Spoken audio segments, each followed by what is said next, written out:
miarahaba antsika rehetra amin'ny anaran'ny tompo ahoana no amin'ity toan'i Jesosy. Zay zany zao no resantsika an'io mianatra mity ohatra ny fitiavan'i Jesosy atsika, zay raha teo moa no noteneniny any amin'ny Jaona 3:10 miteny hoe didy vaovao no omeko anareo dia mba hifankatiavanareo tahaka ny nitiavako anareo. Dia eo indrindra zany zao ilay raisintsika senao hoe zay lay izy hoe mianatra mity ohatran'i Jesosy zany. Andao hivavaka mihitsy ary aloha tsika dia hoentintsika amin'ny tompony fontsika hivavaka isika. Andriamanitra tomponay misaotra anao indrindra amin'ny anaran'i Jesosy zahay. Misaotra zahay tompo ny amin'ny fotoana sarobidy omenao anay. Hoe mipetraka kely zay any amin'izay misy anay any dia vanginao ao amin'ny tokantrano, tsy haiko daholo izay misy anay rehetra eny fa tianao zahay tahaka ny hoe sakambinao kely tantaninao dia ampianarinao hoe avy mianatra mity tahaka anao. Tompo amboary ny aty anatinay. Sokafo ny maso ny fanahinay afaka atakatra. Ilay tianao ambara dia tsy hoe mahatakatra ohatran'ny hoe belobe fotsiny zahay mieritreritra be fa tena voaraina mihitsy le fiainana satria ka izay no nataonao tety ambonin'ny tany, nanome ohatra mba hiainanay, tsy hoe ny zavatra tsy mety ho takatray fa noho ny fanahinao masina ty anatinay dia afaka hiainanay mihitsy dia izany mihitsy ka ny antom-pisianay ety ambonin'ny tany. Hity ny hafa tahaka ny itiavanao azy ireo, tahaka ny itiavanao anay. Dia mampianara anay ary amin'ny ety an'ity amin'ny anaran'i Jesosy. Amen. Jaona 3:10 no andao ianarantsika sianao ao anatin'ity anio ity. Sady tahaka ny hoe fandiniana soratra masina fa avy hatrany koa dia fakana tsara ny lesom-panahy ho ampiarintsika sianao. Ao atombokintsika ary ilay izy ary amin'ny 1:1 hatramin'ny 7 aloha ny vakiako aminao. 1:1 hatramin'ny 7. Jaona 3:10 zao soratra ao hoe amin'ny anaran'ny tompo. Ary talohan'ny andro firavoravona tamin'ny Pasika satria fantatry Jesosy fa tonga ny fotoana ialany amin'izao tontolo izao ho any amin'ny ray. Ary efa tiany azy izay amin'izao tontolo izao izy dia tia azy hatramin'ny farany. Ary mbola teo amin'ny fisakafoana hariva ary Jodasy Iskariota zanak'i Simona efa nomeny devoly-saina raha teo mba hamadika azy. Sady fantatry Jesosy raha koa fa ny ray efa nanolotra ny zavatra rehetra eo an-tanany ary Andriamanitra ny aviany sady Andriamanitra koa no iverenany. Tsara tarehy be mihitsy ity toko anankiray ity ahafahantsika ao anatin'ilay toko anankiray manontolo mahita taratra ny fomba fitiavan'io Jesosy io dia alaitsika ho ohatra alay tahaka sy arahana akaiky iainantsika sianao. Ny zavatra hitantsika dia ity miverina eo amin'ny 1:1 eo amin'ny 1:7 fantatry Jesosy, fantatry Jesosy. Mila azonao sary an-tsaina tsara fa ny tompo Jesosy atsika dia mahafantatra ny zavatra rehetra. Ary tena mila saina be zany amin'ilay resaka hoe mity ny hafa. Sainy tsara anie zany zao hoe tao anatin'ny Jaona manomboka amin'ity 3:12, 2:12, 3:12, 4:12 hatrary amin'ny 7:12 fotoana manokana niarahan'i Jesosy tamin'ny mpianatra ity. Efa le alina farany niarahan'ny tompo tamin'ny mpianatra ity alina ity. Dia tenenina tsara eto hoe fantatry Jesosy, mahafantatra ny zavatra rehetra hatramin'ny any anatin'ny fony tsirairay. Fantatry ny tompo tsara daholo izay. Tazomintsika tsara izay fa zava-dehibe ho antsika rehefa avy eo. Jerenao anie eo amin'ny 1:1 miteny ny tenin'ny tompo hoe efa tiany azy izay ao amin'izao tontolo izao izy tia azy hatramin'ny farany. Tia Jesosy ity ao anatin'ilay fahalalany ny zavatra rehetra fa ao anatin'ny maizy azy koa dia tian'ilay mpianatra hatramin'ny farany. Io Jesosy io zany rehefa mitia atsika sianao dia tia atsika hatramin'ny farany. Ina moa ny sensany zany? Ny fitiavany sady tsy misy fetrany, tsy misy limitiny no tsy misy fepetra ihany koa. Lalina be mihitsy. Eritrereto ange zao hoe fantatrao daholo ny ao anatin'ny fony le namana mpiray sampana aminao. Fantatrao daholo ny ao anatin'ny fony le olona miresaka aminao. Fantatrao zany ny arrière-pensée-any, fantatrao ny zavatra rehetra. Ohatrany sarotra be any amin'ity olona raha ohatra ka ohatr'izany e. Satria fantatrao zany hoe kay ity kay par intérêt fotsiny te azo tombotsoa fotsiny mety anaovany namana anahy eto na hitiavany ihany toy izany. Fa ohatr'izany anie ilay grave, ilay sarotra be amin'ilay hoe mahafantatra ny zavatra rehetra. Nefa Jesao tao anatin'izany dia tiany azy hatramin'ny farany. Marian'ilay tenin'Andriamanitra tsara izay. Tsy manisy fepetra, tsy miankina amintsika mihitsy ny fitiavan'io Jesao io. Eo amin'ilay andininy faharoa ary Mariany tsara hoe Jodasy Iskariota, lefa nomeny devoly saina raty teo hamadika azy teo amin'ilay sakafo ihany koa. Fa maninona izany Marian'ny tenin'Andriamanitra manokana? Satria fantatra Jesao mialohany. Izany mandramanitra azy, mahafantatra ny zavatra rehetra izy. Dia io Jesao io zany rehefa miteny hoe tiany azy, tiany mpianana izy. Fantatrao moa fa compris ao anatin'izany Jodasy ary tiany azy hatramin'ny farany. Tena tiany Jodasy hatramin'ny farany koa io Jesao io. Tia na dia le fantany ary fa tsy tia azy sy hamadika azy. Tiany Jesao daholo. Zavatra raisintsika senao amin'izany zany dia ity. Zavatra telo voalohany. Aza taitra ianao fa misy zavatra folo lazaiko anao.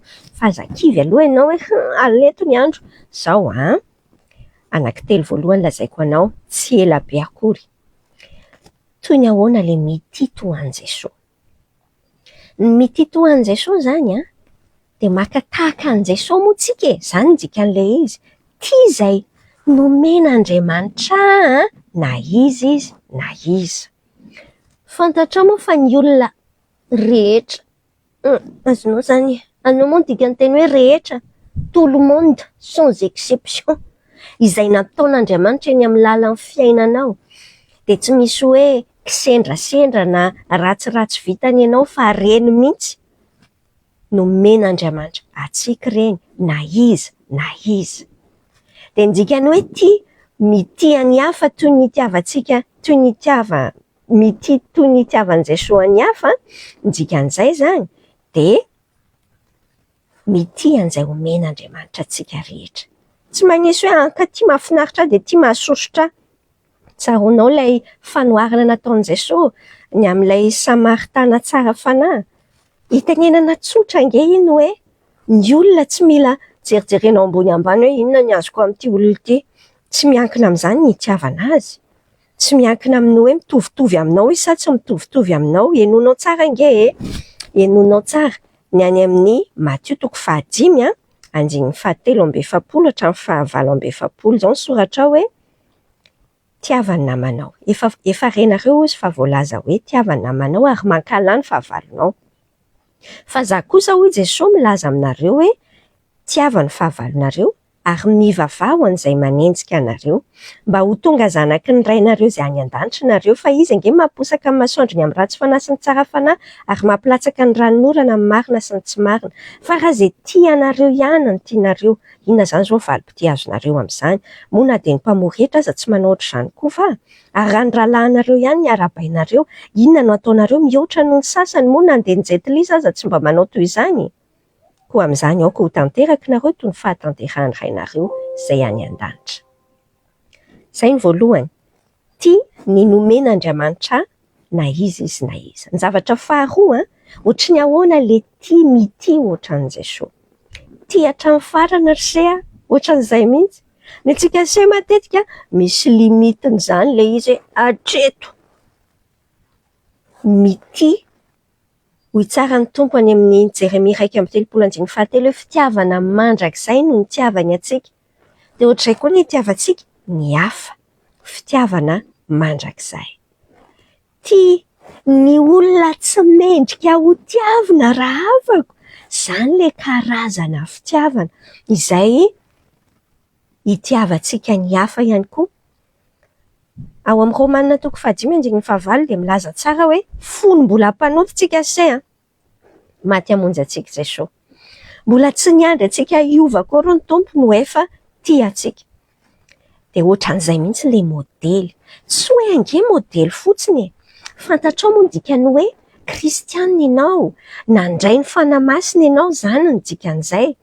Romanina toko 5:5 milaza hoe ny fanan'Andriamanitra io napidina ny fitiavan'Andriamanitra ty anatintsika, le karazana fitiavana ao anatinao mihitsy, zay lazaiko anao zay, fa fitiavana le toy ny fitiavan'i Jesosy zay.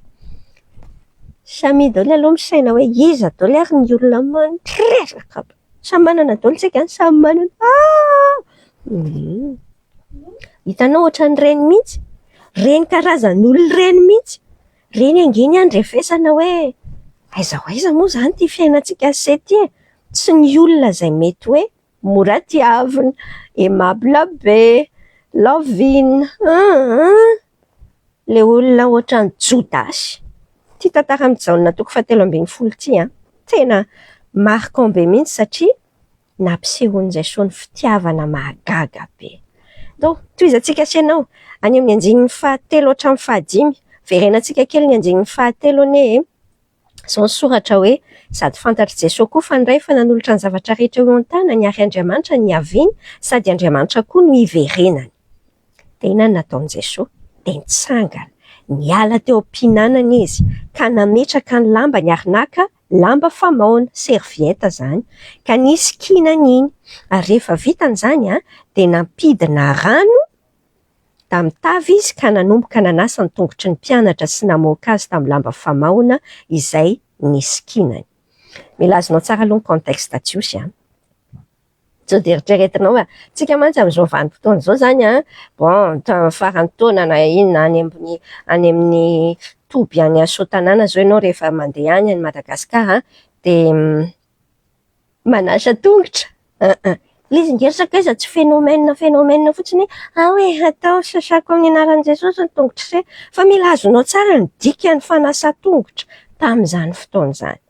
Tamin'izany fotoana izany tsy goudronné ny lalana, de tena hoe feno vovoka be, de kapakapa, hitanao le kapa jiosy reny izany anaovana.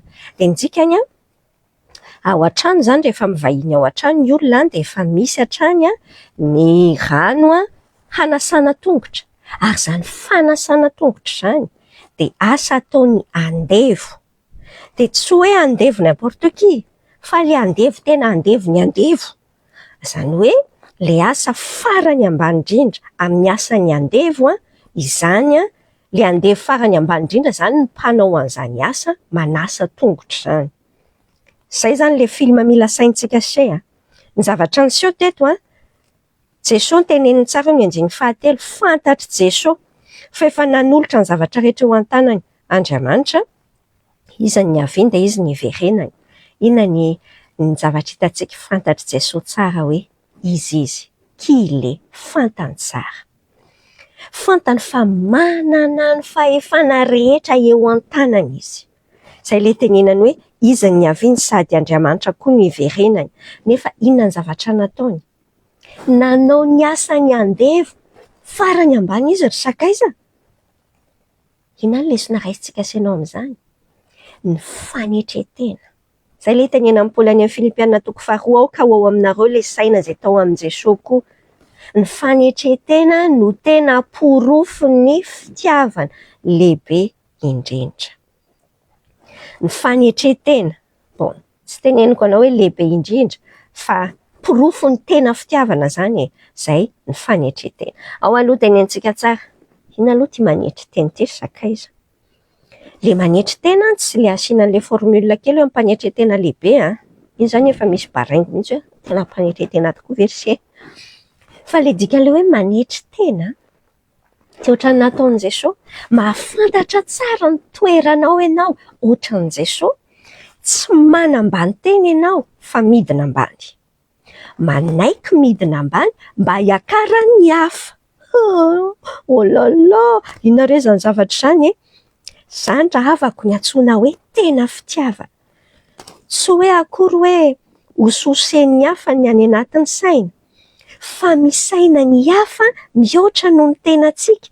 Zao Luka toko 2:20, 7:20 aloha ny vakintsika ane Luka 22 verset 26-27 zao ny soratra.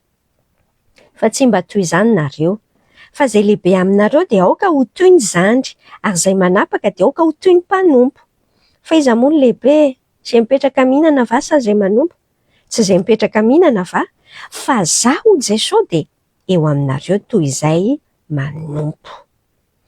Ndikany, ahoana izany manetry teny izany? Dikany hoe manetry tena dia manao namako mihoatra noho ny tenako.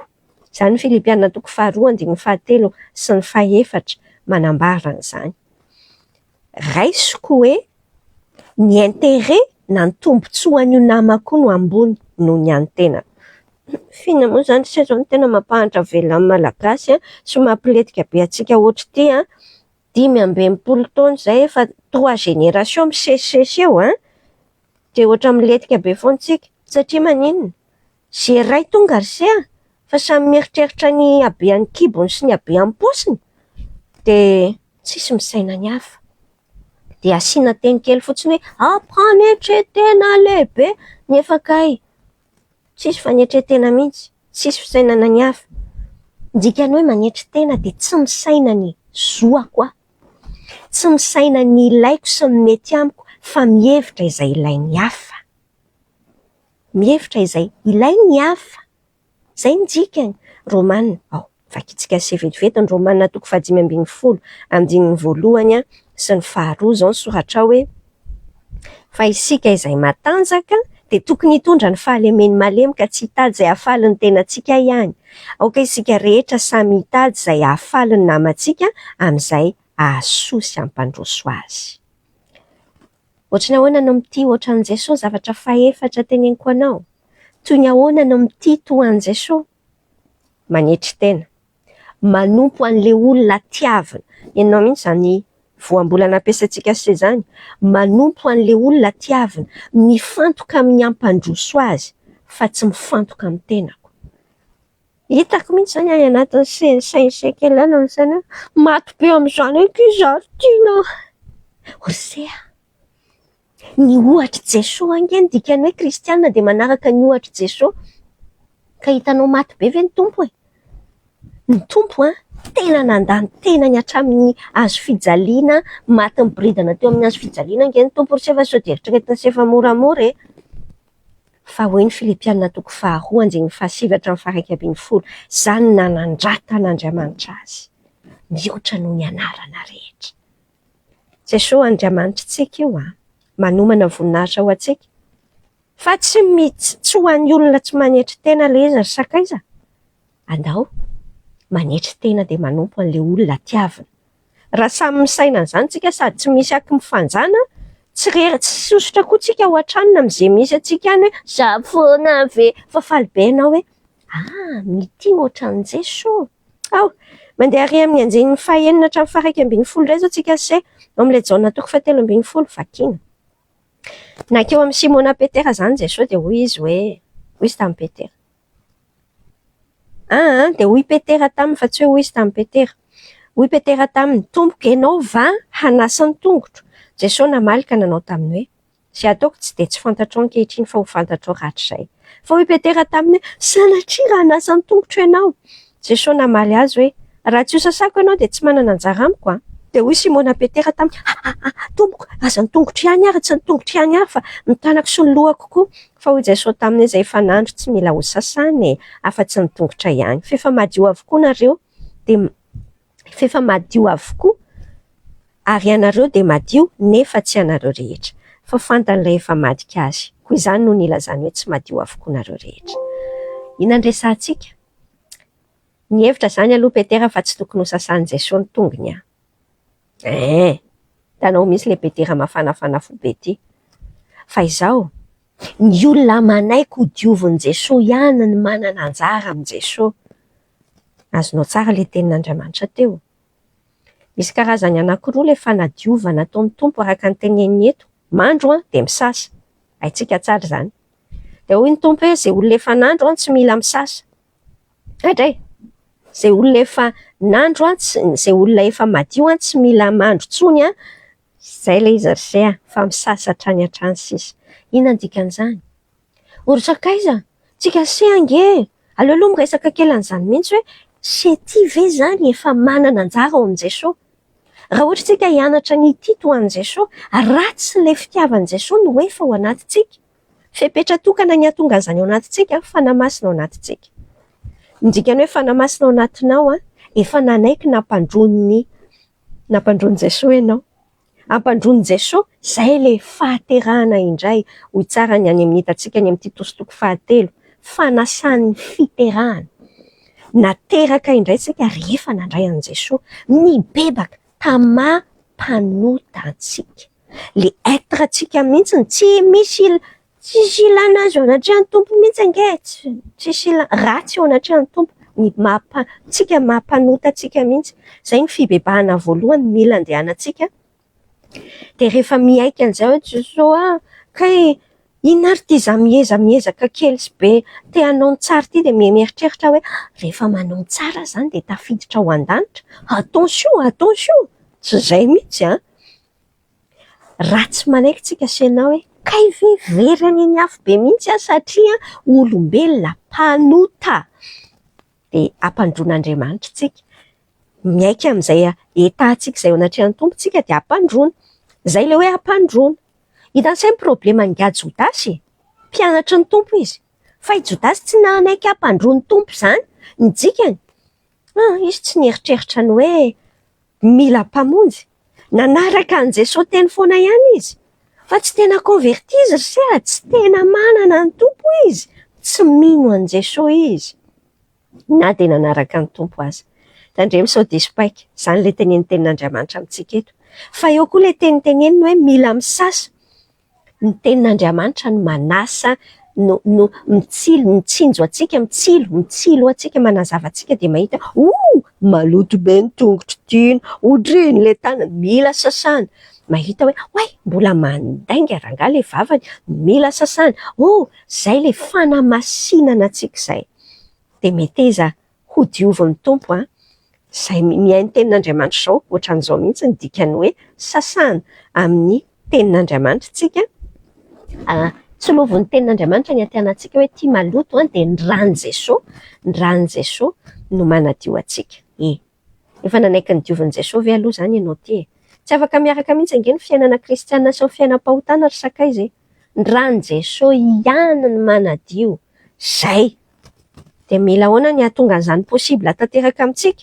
Efa nilatsaka tam'le paka tary amin'ny voalohan'ny Jesosy tary ange, tsy le paka tany amin'ny Exodosy fa le paka tamin'i Jesosy maty de nitsangana tamin'ny maty. Efa vita tamin'iny famonjena.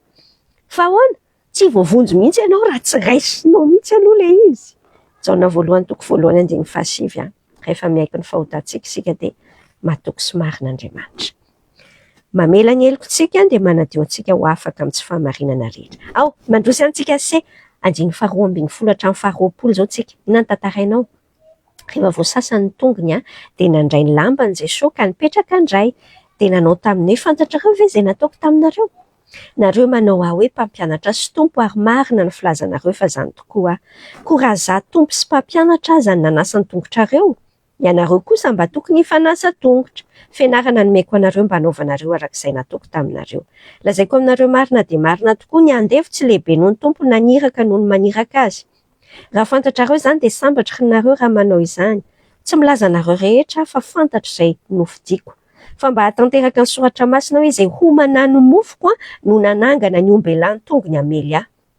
Hatramin'izao de milaza aminareo raha tsy mbola tonga zany mba hinonareo, rehefa tonga zany fa zany ho izy. Lazaiko aminareo marina de marina tokoa izay mandray izay irako, de mandray ary izay mandray ahy, de mandray izay naniraka. Ina zany zao ny zavatra resantsika amin'izany. Nampianatra ny mpianany Jesosy tamin'ny zavatra nataony. Ny fanekena hanompo ny hafa no maneho raha avako. Raha tompo sy mpampianatra atsika tokoa io Jesosy io na tsy. Ny fanekitsika hanompo ny hafa. Zao nery sakaiza. Sainao nge hoe Jesosy zany eo de eo daholo koa ny olona hafa rehetra. Izany raha hoe raha kanasa tongotra. Tsy fandrombaka daholo tsika sy hanasa ny tongotra Jesosy. Ary le tongotra le mahasosotro re ahoana? Le maimbo kely iny ny tongony. Ny hafa nge no hamaritan'Andriamanitra hoe tena mity ohatra ny an' Jesosy tokoa ve tsika? Zavatra fahadimy tsy piako aminao ary ohatry ny ahoana zany mity to an' Jesosy zany. Tsy tia miteny fotsiny zany se miteny je t'aime mangefy tiako ianao Jesosy de tenenina koa oh je t'aime de l'amour du Seigneur orsea nga zany tenenina fotsiny jaona voalohany toko fahatelo andiny fahavalo ambin'ny folo ao ka tsy ho tia amin'ny lela amitenjy amin'ny lela ianao fa tia amin'ny asa zay ny fahadimy ny zavatra fahaenina resantsika ahoana le mitia ohatra ny Jesosy aza loza na mifantoka amitsika ny tongotra maloton'ny hafa risia eo ianao ny tongotra itsy misy fotaka nenitsy ohatra misy tain'omby nenitsy orisia mirotsaka manadio anazy ny tokony azontsika se fa tsy lozana hoe iny de hifosa azy de ny tongotra ihany nange ohatra zao ny fiainany ihany any rehefa misy zavatra tsy mety amin'ny fiainany hafa de tsy avelanao any fotsiny ny azy ny tongony te haloto any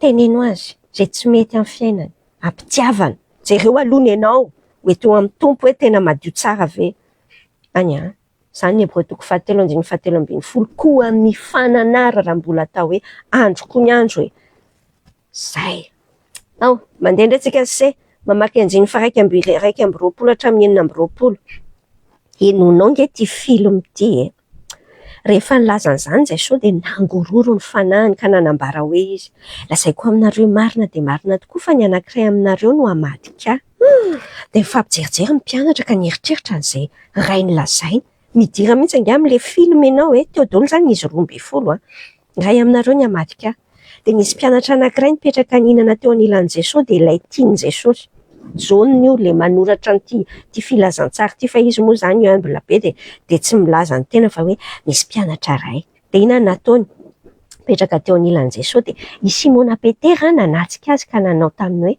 lazao zay izy ary raha mbola mipetraka tahaka izany izy de niraika ao amin'ny tratran'i Jesosy ka nanao taminy hoe tompoko iza moa zany iny zany Jaune nakeo amin'ny tratran'i Jesosy zareo le mipetraka amin'ny tany reny misakafo iza moa zany de namaly Jesosy hoe le omeko sombokanina lemako noho izy ary rehefa nilema ny sombokanina de niraisiny ka nomeny an'i Jodasy zanak' Simona Iskariota mila azontsika indray aloha ny contexte jiosy mila azontsika sainao tsara indraindray tsika rehefa mamaky an'io hoe nomena le mofo natao tao anaty rano le olona so tieritreretinao zavatra mandendefa tany amin'ny jiosy zany sy amin'ny fotoana lehibe satria fotoana lehibe finanana ny pasika le zavatra nataony zareo tamitsy fotoana lehibe ohatran'izao de ny olona tiana indrindra ny préférence zay nomena ny mofo atao anaty rano de ny sombokanina mena ohatran'izay zany azonao zany hitanao hoe iza ny nomeny Jesosy an'le izy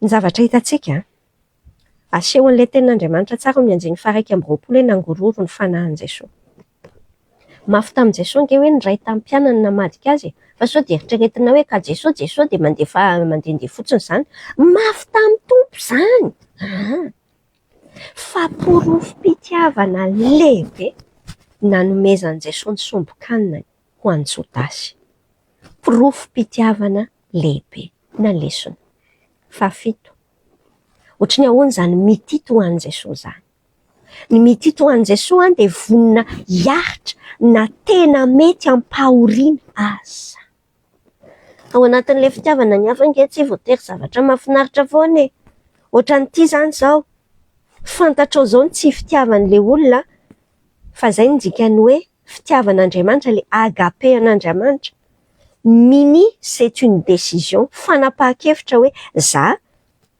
ho tian'ity olona ity de misy fiaretana ao anatiny enonao Korintiana 1:5 miteny hoe nahoana ny tsy aleo mandefitra ny tsirary ny azonareo nahoana ny tsy aleo maharitra ambakaina azonareo misy fotoana ravako de izany mihitsy satria ny fitiavana hoy ny Korintiana 1:17 mandefitra ny zavatra rehetra de inona koa ny nataon'i Jesosy sakaiza nandresiny ratsy amin'ny fanaovan-tsoa fantatry Jesosy ny zavatra tany anatin'ny fony Jodasy fa tena hatramin'ny farany mihitsy de nitanterahany izay teny any amin'ny Romanina 12 zay hoe aza mety ho resiny ratsy nareo fa resy eo amin'ny sony ratsy raha nona amin'ny fahavalonareo meo hanina izy raha mangeta ety izy meo rano sotrony zany lay tena ny tompontsika Mandroso antsika sy ianao efa mamaraparana ary amin'ny andinin'ny 7 zao tsika hatramin'ny andinin'ny 13 zao ny soratra.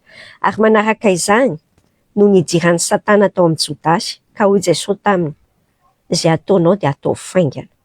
Fa tsy nisy tamin'izay nipetraka ny hinana na halala ny antony nilazany an'izany taminy. Fa nataony sasany fa satria Jodasy no nitondra ny kitapo no nilazany Jesosy taminy hoe vidio ny zavatra ilaintsika amin'ny andro firavoravoana na mba hanome zavatra ho an'ny malahelo.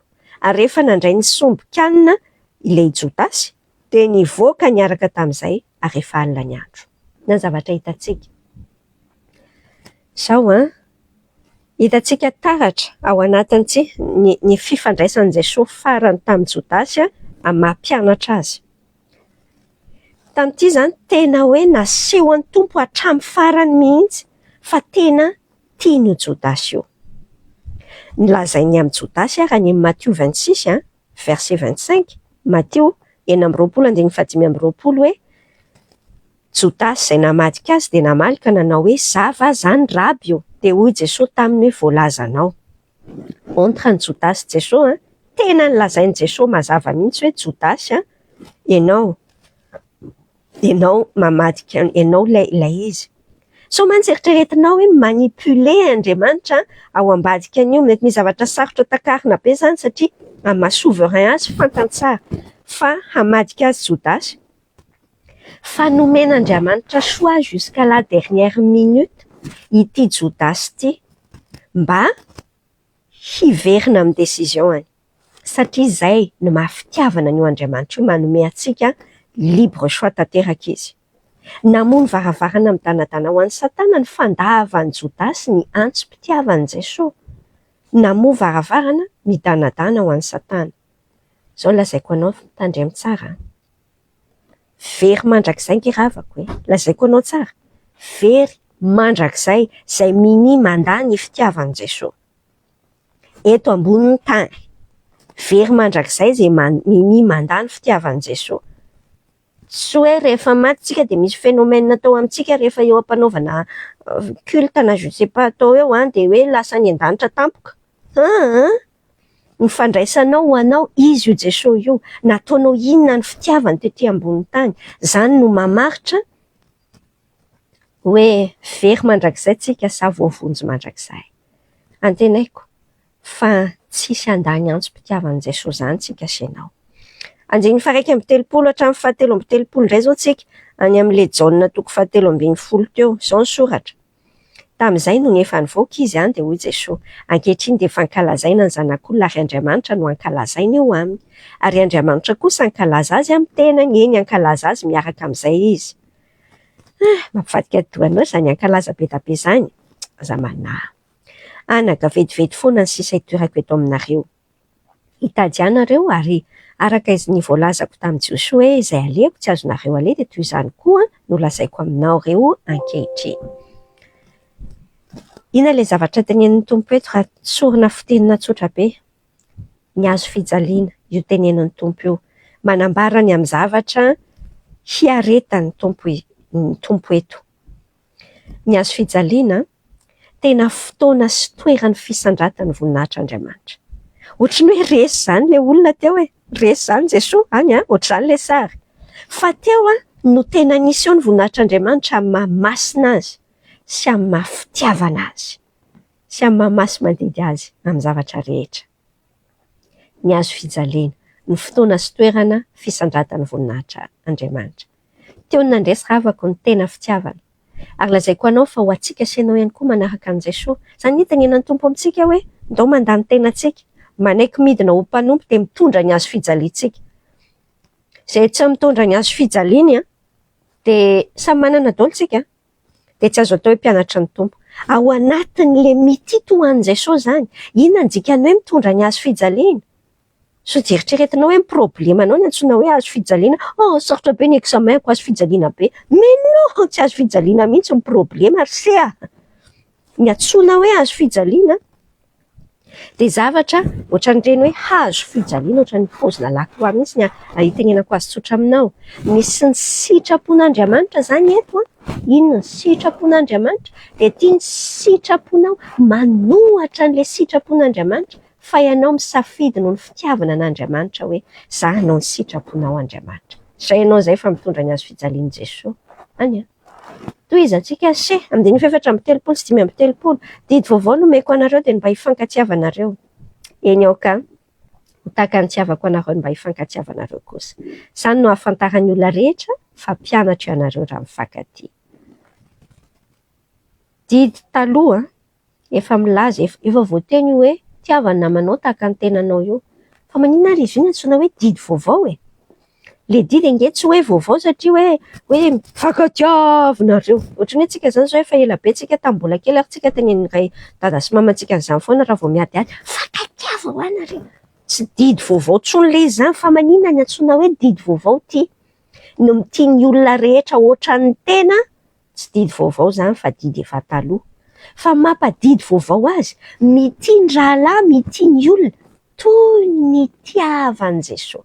Didy vaovao le izy satria nomeny Jesosy mihitsy ny exemple concret teny exemple an'i Jesosy. Zay no fenitra ny fitiavantsika izay ravako. Ny exemple an'i Jesosy. So dia anao mieritreritra hoe rehefa tia kely anga, rehefa tiako kely le olona dia efa mba savay e. Mifenitra ny fitiavan'i Jesosy, zay ny acceptable. Ankasitrahan'ny anatrihan'Andriamanitra dia zay ny antsika senao. Mamarantsika sen 5:30 sy 7:30. Hoy Simona Petera tamin'ny tompoko. Fa kaiza moa ianao ty e?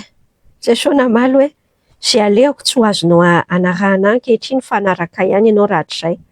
Dia mipetraha mihitsy ianao mitoeran'ny Petera mahery fo. Hoy Petera taminy, tompoko fa maninona tsy mahazo manaraka anao ankehitriny? Na ny aiko aza nery afoko noho ny aminao e. Jesosy namaly hoe ny ainao ve afoinao noho ny amiko? Lazaiko aminao marina dia marina tokoa nga Petera. Tsy mbola hisy akoho aneno mandra-pandahanao. Ay, intelo. Oops, inona zavatra hitantsika? Nga Petera mafana fo be ho an'ny tompo hoe ao anatin'le pleine émotion tanteraka. Azonao?